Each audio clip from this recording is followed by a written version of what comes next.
یہاں پر ہم تھوڑی سی یہ بات کریں گے کہ جو مشنا کتاب ہے یہ حقیقتاً یہ بنیادی طور پر ہے کیا، یعنی ان کا تصور کیا ہے۔ یہ ایک کتاب ہے جس کے اندر یہ لکھا ہے کہ یہ جو مشنا کا جو لفظ ہے یہ ہیبرو زبان کا لفظ ہے، فی اللغت عربی عبرانی زبان کا، اور اس کی بنیادی معنی ہوتا ہے سیکھنا، ٹھیک ہے، اور یہ تکرار وغیرہ کے ساتھ کسی چیز کو سیکھنے سے مشتق ہے۔ اصطلاحی طور پر کیا ہے، وہ کہتا ہے المشنا جو ہے وہ اصطلاح ہے ان تمام احکامات، تعلیموں اور تفاسیر اور فتاوی اور وصایا کا جو شرعی یعنی مذہبی وصایا کا جو نقل کیا گیا ہے کئی صدیوں سے، لیکن زبانی، یعنی حضرت موسیٰ علیہ السلام کی عہد سے یہ جو کچھ روایات، حدیثیں، تفسیری اقوال، ان سب کا مجموعہ ہے یہ، اور یہ یہودا حناسی جو ہے ان کے دور تک آ کر پھر اس کو مرتب کیا گیا، اس کو پھر جمع کیا گیا، اور ان کا جو عہد ہے وہ ہے 219 بعد مسیح، یعنی 219 میں ان کی وفات ہے، ان کی یہودا حناسی۔ تو موسیٰ کے عہد سے لے کر ان کے عہد تک جو کچھ بھی ان کے علماء نے، فقہاء نے، مفسرین نے جو کچھ کہا اس کو جمع کیا گیا، جس کا جو پھر مجموعے کی شکل اختیار کر گیا کس کے، جس کو ہم لوگ یہاں پر بات کر رہے ہیں مشنا کتاب کے حوالے سے، ٹھیک ہے نا۔ اچھا، دوسری بات ایک تو یہ ہو گئی، ٹھیک ہے، اور پھر یہ یہودا حناسی نے اس پورے کو جمع کیا، یعنی اس دور تک یہ منہ زبانی ایک چیز چلی آ رہی تھی۔ پھر اب دوسری چیز آپ ذہن، اچھا اس کو سمجھنے کے لیے آپ یوں سمجھیے، جیسا آپ مسلمانوں کے یہاں قرآن مجید ہے اس پہ جمہور کیا 99% مسلمانوں کا تو یہی عقیدہ ہے کہ وہ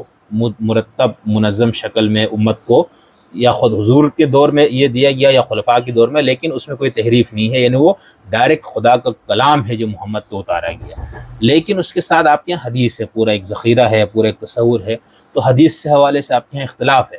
ٹھیک ہے، کہ یہ وحی ہے یا نہیں ہے، پیغمبر کا اپنا کلام ہے، جبریل کے پھر حدیث کی قسمیں ہیں، خود حدیث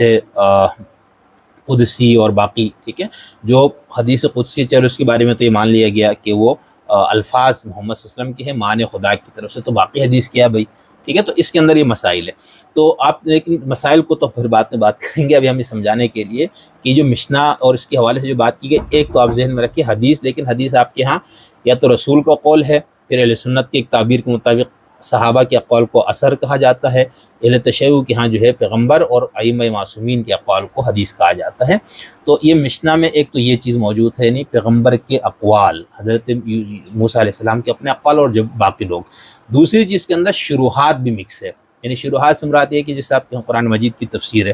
ٹھیک ہے، اہل صحابہ سے لکھی ہوئی تفسیریں تو نہیں تھی، لیکن تابعین، تبع تابعین کے دور سے آپ کے یہاں لکھی ہوئی تفسیریں آ گئی۔ تو یہ مشنا اس طرح کی چیز ہے، یعنی یہ قرآن کو آپ متن کو الگ کیجئے، پھر اس کے بعد حدیث اور پھر تشریحات، تو یہ حدیث اور باقی جو تشریحات ہے اس کا یہ مجموعہ ہے، اور پھر اسی سے یہ بات میں جس کو ہم تالمود کہتے ہیں وہ اس پر مشتمل ہے۔ اور تالمود کے اندر جو دوسری چیز ہے وہ جمارہ ہے۔ جمارہ کیا ہے؟ جمارہ جو ہے وہ مشنا کی شرح ہے، یعنی مشنا خود جو ہے یہ سمجھ لو کہ آپ یہ سمجھے کہ تورات سے مستنبط احکام و مسائل،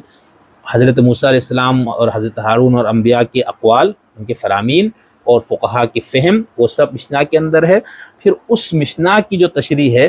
اس کو پھر جمارہ کہا گیا ہے، وہ جمع معاً تحت مسمى التلمود، اور ان دونوں کے مجموعے کا نام تالمود ہے، ٹھیک ہے۔ تالمود کا ظاہر سی بات ہے عبرانی زبان میں تو ہے ہی، انگلش میں بھی اس کا ترجمہ ہے، اور عربی میں بھی یہ بہت اچھی بات ہے کہ عربوں نے کام کیا، ان کے ہاں بھی اس کا ترجمہ ہے۔ اردو میں بہرحال ایک حصے میں اس کا ایک ترجمہ آیا تھا، لیکن وہ بہت مختصر بھی ہے، وہ مکمل تالمود تو نہیں ہے نا، وہ ہو سکتا ہے۔ تو یہ جو عربی میں بھی ہے یہ تقریباً 6 سے 7 جلدوں میں ہے، ٹھیک ہے، اور ہر جلد جو میں نے آپ سے کہا تھا 500 سے زائد صفحات پر مشتمل ہے۔ تو یہ ہے مشنا، اس کا ذہن میں رکھنا کتاب کی وہ حقیقت کیا ہے۔ لیکن یہ ذہن میں رکھیے کہ یہود کے ہاں کچھ علماء کا تو یہ کہنا ہے کہ ان کے ہاں تورات ہی سب سے مستند، سب سے اہم اور سب سے مقدم کتاب ہے، اس کے فوری بعد جس کتاب کو اہمیت ہے وہ مشنا ہے۔ لیکن کچھ علماء کا خیال ہے کہ نہیں، مشنا کی اہمیت تورات سے بھی زیادہ ہے۔ یہ ایسے سمجھے جیسے آپ کے ہاں حدیث کے حوالے سے ایک اختلاف ہے، ٹھیک ہے، کہ یہ قرآن پہ مقدم ہے، قرآن اس پہ ہے فلاں، جو بھی اصول تفسیر میں ہمارے ایک بحث ہوتی ہے۔ اور اس کے اندر دوسری بات جو ذہن وہاں پر ہے کہ یعنی اگر کسی حدیث سے قرآن کا عام کو خاص کیا گیا یا خاص کو عام کیا گیا، مطلق اور مقید، یہ جو ساری بحثیں، تو اس میں حدیث کو اہمیت مل جاتی ہے، ٹھیک ہے۔ بلکہ کچھ علماء باقاعدہ ببانگ دول کہتے ہیں کہ حدیث ہی اصل میں حاکم ہے، اور اہل تشیع کے اخباریوں کا بھی یہ موقف ہے کہ جو حدیث ہے وہ قرآن پہ اصل جو سورس ہے دین کا وہ حدیث ہے۔ کیوں؟ کیونکہ حدیث کا مطلب یہ ہے نا کہ بھائی وہ قول، وہ فعل، وہ تقریر جو پیغمبر یا معصوم سے منقول ہو، تو اس کا مطلب ہے کہ اگر وہ ثابت ہو جائے کہ یہ پیغمبر کا یا کسی معصوم کا قول ہے، تو بھائی آپ ان سے بہتر قرآن ہی سمجھ سکتے ہیں، تو کہتے ہیں پھر قرآن کی جو فہم ہے وہ بھی ہم ان سے لیں گے۔